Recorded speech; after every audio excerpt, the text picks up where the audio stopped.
Okalar, nimaga ko'chib turibsizlar? Bu uyga kirmaysizlar. Bu uyga kirgan odam haqiqiy ertaga tushib qolgandek bo'ladi. Bir qavatga shunaqangi chiroyli uy tushirib qo'yishgan, yo mashalloh, ko'rgan ko'z quvontiradi. Menga eng yoqqan jihati men besetka bo'ldi-yu.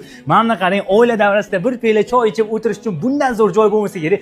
Lanshamning zonasini qarang, ikki qismga bo'lingan zona. Yozgi oshxonasi uchun, ayollarimiz uchun barcha qulayliklar mujassam qilib qo'yilgan. Oppoqqina, bamisoli qorda yatrashini qarang.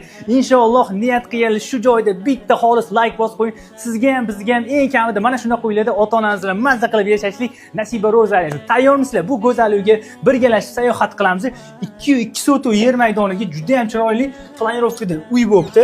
Mana qaranglar, kirib kelishimiz bilan mana shunaqa kengina hol. Ana endi bu uy zaliga bitta o'zingizda baho berasizlar. Tayyor kiyimlar bilan mazza qilib yashash uchun bundan zo'r uy bo'lmasa kerak.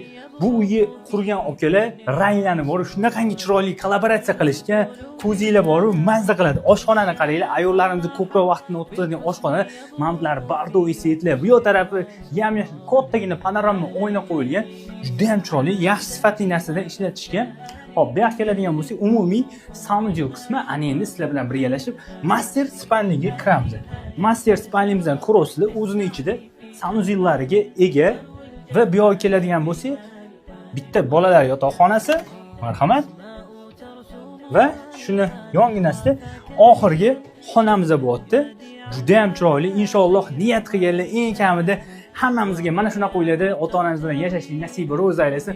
Bu uyga kimga mana shunaqangi fayzli xonadonni ravo ko'rsangiz, o'sha insoningizga bitta like bosib, tezda o'ziga jo'natib qo'ying.